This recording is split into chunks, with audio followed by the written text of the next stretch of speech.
My name is Joe Peroni, and this is the Rise Above Project. And today I want to talk about my experiences with Trump supporters in the last couple of weeks. Now, number one, all of this in a sense hurts, all right? Because when I'm talking about experience with Trump supporters, these people are my friends, most of them, of what I'm talking about here. So here's the first one as an example. So I have a friend, we're not super great friends, but we do run in the same type of circles. We've both been in the bodybuilding world for a long time. We see each other. We're friends on Facebook, that kind of thing. And when we see each other, we definitely talk, we say hi and things like this. Well, he posted something the other day and he was getting a whole bunch of likes and comments and he was probably feeling all good. And I'm like, this is a bad thing though, because nobody is questioning anything. So what he posted was, he was posting about the hurricane. And he posted that FEMA spent all the money on immigrants, so there's no money for these victims of these hurricanes. And then, of course, within that post, he was saying that the families only get $750 for FEMA. And of course, it's because of the immigrants. We spend too much money on them, and therefore all these people are out of luck. And they have no electricity, no houses, and they're just standing around. And of course, it's all the immigrants' fault. And then, of course, the other one. Democrats now control the weather. And not only do they control the weather, but they have the ability to make these storms hit mostly Republican areas to get them back for some weird reason. Now, okay, none of this is a joke, right? We have thousands upon thousands of people's lives on the line. That's number one. But also in terms of with the election coming up, I do believe in First Amendment, right? I do believe in freedom of speech. But there's limits to that. You can't yell fire in a crowded movie theater, for example. That's the example that everybody uses. But in the same sense, can you just lie indiscriminately on these social media sites to make hundreds, if not thousands of people think a certain way, and it can destroy our way of life? There should be something wrong with that. And it just seems like people are just not caring at all.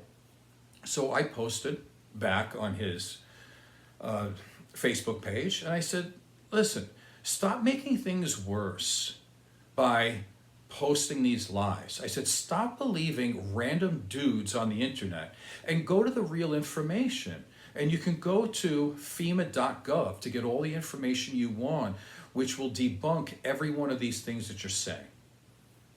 As if you need to debunk the fact that liberals control the weather. Like, where are we in this country? And that's basically what I did. All I did was say, please, go to FEMA.gov, get the information. Like, it's simple. Boom, 20 years unfriended. Okay, over that. So it makes me think, right? I always want to have a very charitable opinion of people. Like, maybe these Trump supporters are watching like bad news channels, or maybe they work a lot and so they don't know where all the information is. So maybe they do listen to some random dude on the internet and they just kind of go with it without thinking.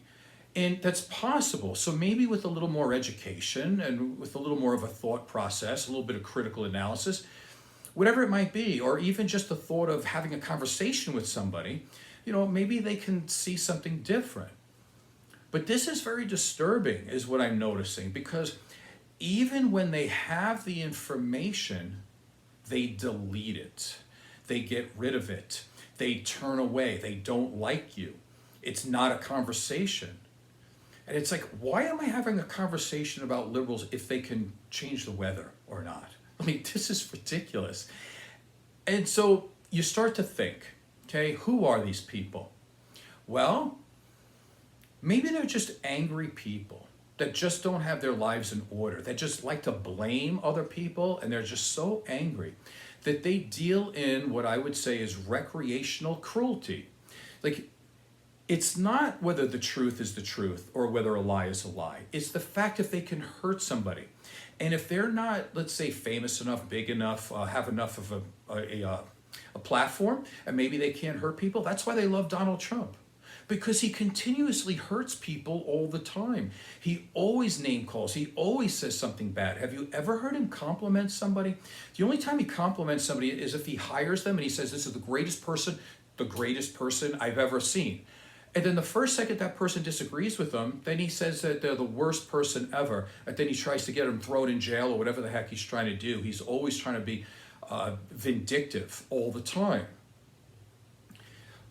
So this is the hard thing when you're trying to be a decent person, when you're dealing with other human beings that, you think that they're good people. You might see them at the gym. You might see them somewhere. You may have had a conversation about nutrition or exercise, and you think that they're a good person.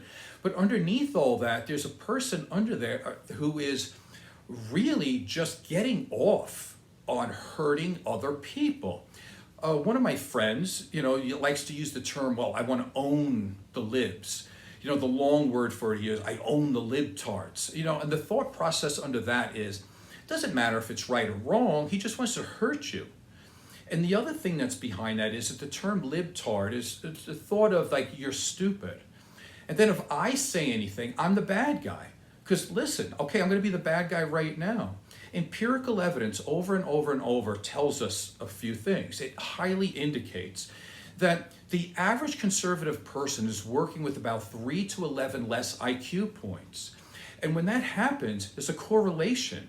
So if you have a less of IQ, it's correlated to sexism. It's correlated to racism, misogyny, to conspiracy theories. And so when you're arguing with these people, it's not worth it because they don't have the brain power to do it. And I'm the bad guy now for saying it. We could also look at the fact of your average conservative brain is more heavily towards the amygdala, which is the fear center of the brain. So if somebody looks different, sounds different, anything that's different, all of a sudden they freak out and they're in fear because they base their decisions on fear. They're not in the prefrontal cortex with logic and reasoning like your average liberal is.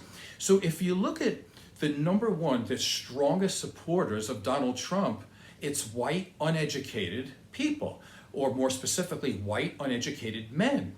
Like, we can't get around this, but if you say it, again, you're the bad guy. So you have to continuously hold your tongue, not say anything, because you don't want to come across as being the bad guy, while they're being as bad as humanly possible all the time. So here's another friend I lost this week, another one, about 15 to 20 years. I've seen him in person. We do all this. We're Facebook friends, all this thing. We run the same circles in terms of bodybuilding. He posted something, give or take a few words here, but it was, no real man would vote for Kamala. Trump is a real man. So I of course, posted back. And I go, since when is whining, crying, complaining, lying, bullying, and not admitting when you actually lose something, when is that considered to be manly? None of my coaches would ever have put up with me. I would have been thrown off a team if I acted in any of those fashions. And either one of my parents would have killed me if I would have acted in that way. None of that is acting manly. And all these men, a lot of men seem to have a problem with women these days, and you can see that all over the internet and in this manosphere. And here's the reason. I believe that I can trust women to know if a man is a real man or not, right? Or if they're a worthy kind of guy.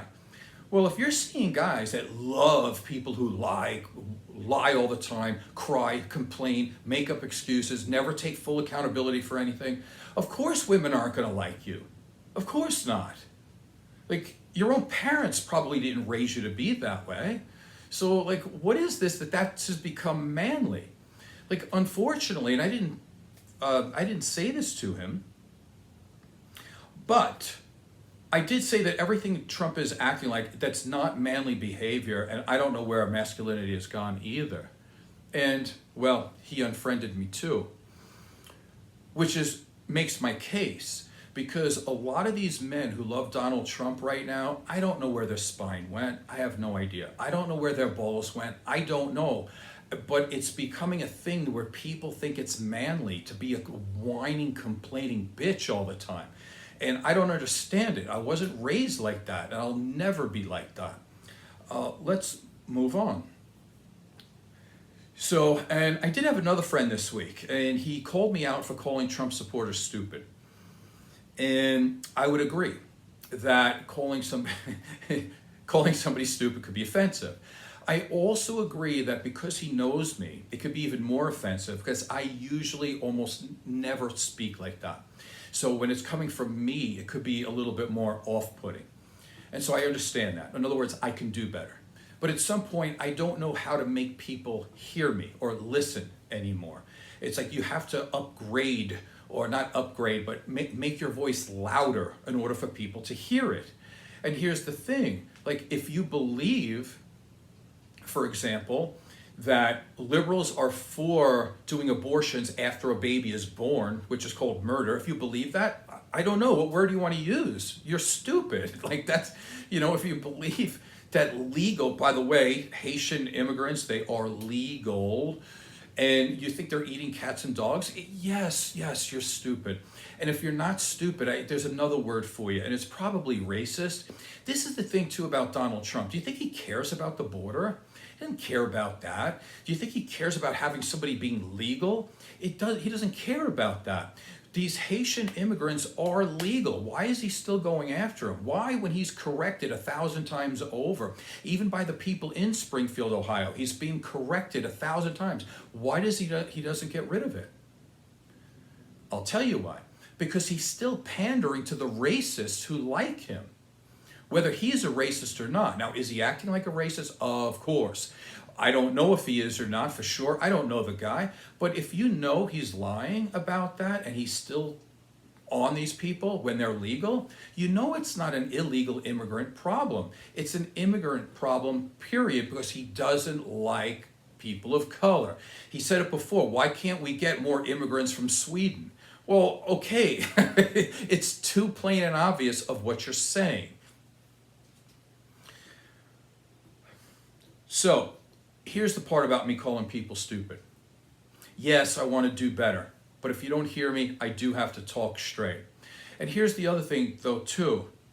It's a double standard.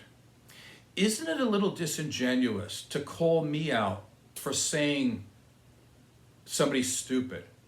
When Donald Trump's main feature, when he does his rallies, is to call people stupid, call people low IQ, make fun of them, name call, and that's when he gets his biggest applause. So I get it. If I'm supposed to do better and I say a one word here or there, Donald Trump just swims in stuff like that. That's all he does is do that. When does he talk about policy? The thing is, he doesn't know much about policy. When people say, well, he's a bad person, but he gets things done. That's a lie too, because what did he get done? What, did he have a Muslim ban? Okay, well, that's racist. What did he actually do? Have a trade war with China that we were getting our ass kicked over and over and over? Like, we didn't get anything done. In the 3 years he took over for Obama, there was 7 great years of our economy moving. He was put into office January 21st, 2017, Trump was. Okay, as soon as he sat in office, like all of my Republican friends are like, yeah, look at the economy. What do you mean, yeah, look at the economy? Where were you looking the 7 years before? The last 3 years of Obama's economy was better than the first 3 years of Trump's economy. Why do we not talk about that? And if you really care about deporting people, Obama deported more people than Trump did. So is it about the deportations, or is it how you talk about those people you're deporting? That's the thing. They're trying to deal, and again, this recreational cruelty. It's not about following the law. Trump is the most lawless guy that I could think of that's running for president. Again, 32-time felon and adjudicated rapist, but then they justify that too. So again, why are we justifying all this? Like, can one of these Trump supporters please stand up and actually show some value and virtue? Like, how could you support that? If you're a father and you're looking at your children, how in the world can you justify your decisions here? It's sad, is what it is. All right, so let's talk about one of my friends who went to a Kamala Harris rally. Not because he was trying to see another point of view. Oh no. He was going there so he could make fun of people. And he took a bunch of pictures of people that he thought that were weird, interesting, and he decided to post it on Facebook and say, if Kamala Harris is president, these are the kind of people that are going to be happy about it. So let's go down the list. I looked at one picture. The picture was from her back. She had a skirt on, muscular calves, pretty wide shoulders. It was a woman for sure, but she was a muscular woman. She obviously works out. So he's obviously offended by girls who work out. He took a picture of a bunch of black women. He took a picture of a couple of guys. I couldn't tell why, but they were on the skinny side, so I think he was trying to say that they were effeminate. And he took a picture of some girls with like different color hair. Now, I'm not talking about where they get their hair dyed or whatever, but it was more like it was dyed pink or like blue. And so he was trying to show these people as being like these oddball, crazy, lunatic, weird people. But here's the thing, like, how are you even allowed to post this and not have any backlash? Because again, of course, I have to say something because it's so incredibly obvious.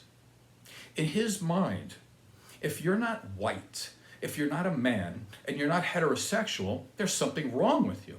And if you're a man of that type, the only woman you want to be with is with a woman, typically, who has some type of internalized misogyny, where she believes the man is better. And this is what we see. About 54% of white women vote Republican. Because a lot of them, again, you can say, like, a lot of Republicans don't like the welfare system. Right? And they'll say, well, black people are on the welfare system and they shouldn't be getting paid money. That type of thing. That's a whole nother argument. But here's the thing. The reason why most of these white women are voting for what their husbands think is because they're getting the welfare in a sense. So they're sleeping with a white guy who is basically paying most of their bills. And even if they are a strong woman, maybe they have a good job, maybe they're doing whatever, but no matter what, they tend to fall apart in front of a man. I've seen this. I've seen, like, even professional women, and that once they're with their man, all of a sudden they act like they have nothing, that they don't know how to think. They turn over all of their, like, rights and their values over to a guy. The guy controls all the money. He controls where they go, where they don't go, who she's allowed to talk to, when are they allowed to talk. And all of a sudden you see this incredibly overly agreeable woman in the face of this guy. And this is how a lot of these guys go into relationships. That's part of the criteria that they're looking for. They're looking for a pick-me girl that just says, pick me, I'll do anything you want as long as you basically make me feel secure. And this is what happens. So again, it's very, very disturbing that I could have a friend that literally goes to a rally to point out people who might be gay, to point out people that might be a little bit artsy. This is right out of Nazi Germany, where we want to get rid of certain types of people. We want to get rid of the intelligent people. We want to get rid of the artists, the gypsy types. And it's disgusting. A long time ago, I used to think, wow, how in the world did we ever get into this position? Or way back when, like, how did the Nazis ever take over? And now I'm looking at it. Like, my little own friends are sitting here going, who cares, who cares? Even, I've got people in my own family that will just look the other way through all the racism and sexism and everything else you can do. Again, you could say his policies are great, but what policies were there? The only real thing that he did was give a massive tax break to corporations and millionaires. It didn't hit anybody else. Well, by a very, very small percentage. But listen, if you're middle class or lower class, which is just about everybody, he didn't do a flat out thing for you. Nothing. You know, prices are high now in certain ways, but who's doing that? Big corporations are, right? Because there's monopolies everywhere and they price gouge all the time. Did you hear Trump say anything about he's going to do anything about that? No. He's going to put a tariff. And for those of you who don't know, that's like 4th grade economics that you learn. A tariff is a tax. So he's actually going to raise your taxes. He already said that. Let's take a quick look at a couple things here. I didn't mean for the show to be that long. But going back a bunch of weeks now, the vice presidential debate, again, with one of my friends. So who do you think won? Who do you think won? Blah, blah, blah. Listen, there's nothing to talk about. There's nothing to talk about with the vice presidential debate. I'm going to tell you who lost. The one who complained that they were going to be fact-checked. Because as soon as that happens, even if you're a decent human being, you should say, I don't trust this guy. Like, you literally have a guy on stage saying, I didn't know we were going to be fact-checked. Well, what's the actual interpretation of that? The interpretation is, I need to lie to you. Don't fact-check me. Well, that should make you that you're not qualified for the job. What else did he say? He said he didn't have an answer for who won the last election. And if there's going to be a peaceful transfer of power, what happens if Trump loses? You know, even Trump said that. The election is rigged if he loses, and therefore he could try to overturn the government. People say, well, that can't happen. Well, he already tried. And so, but what if he wins? Well, then the election is supposed to go the way it's supposed to go. Is there anything more Nazi than that? Like, how do you support a guy like this? I don't understand it. Let's continue. So last week also, something else, ridiculous. You're trying to have a conversation with a friend or two, and it makes no sense. Donald Trump backed out of the 60 Minutes interview, and I think the 60 Minutes interview with presidential candidates has been going on since, what, 1963? Something like that, 1968? I forget who it was. It was way back. He declined. Actually, he said yes to the 60-minute interview until he heard that he was going to be fact-checked. Once again, same argument that I have. How in the world can you be okay with that? How in the world did that not sink his campaign? Like, what if I was running for president and I said, listen, I'm going to talk about whatever I want to talk about, but don't fact-check me. I want to lie as much as I want. I'm not going to talk about policy. And I'm going to put down I'm going to put down legal immigrants. And when I see people of color, I'm going to call them vermin. And when I do that, I'm also going to say that they're a stain on the United States. And I'm going to say that they're destroying our bloodlines. All of this by which he did say, by the way. And he said worse than that. So, I mean, if you're voting for a guy like that, I have no idea. And again, I'm trying to be friends. I'm trying to be a decent person with these people that I know. But it's just outrageous to me, trying to get along in this world. When we say we're so divisive, I don't think we're that divisive in a sense, because there's always been a big divide between good and evil. There's always been a big divide between people who are trying to hurt people and people who are trying to help people. There's always been a big divide between something that's just so plain and obvious, like the truth, compared to people who enjoy lying. So I don't know if we've become divisive. That's always been divisive. There's always been a separator between that. Like, that's the whole point of almost every story, good versus evil. But now we have people on the evil side who don't even care if anything good happens out of it. They're enjoying the fight. I remember listening to a song a long time ago. I had this friend, interestingly enough, he was a born-again Christian. And I went to his radio station. He had a radio show, and he was doing a lot of Christian music. And I got a little turned off by one of the songs he played. If I remember this right, it's been like 35, 40 years ago. I have to look it up later to get the details. But I think the song was called, I Blew Up the Abortion Clinic Just to See the Fireworks. And as disgusting as that title is, I think that's a lot of what you're seeing here in these Trump supporters, is that they don't really care. As long as they hurt somebody, as long as somebody has to pay a penalty in their life. And you see this a lot in the mental health field, where people who are hurt, they tend to want to hurt other people. People who have a lot of anger in them and their lives are not just going the way that they want. They do tend to be very malicious and vindictive. And if you look at Trump, you see Donald Trump, you listen to what he's saying. He's nothing but a malicious, vindictive, narcissistic human being. But people are gravitating towards that. That's a big problem. My name is Joe Peroni. This is the Rise Above Project. Please subscribe and tell a friend. Thank you.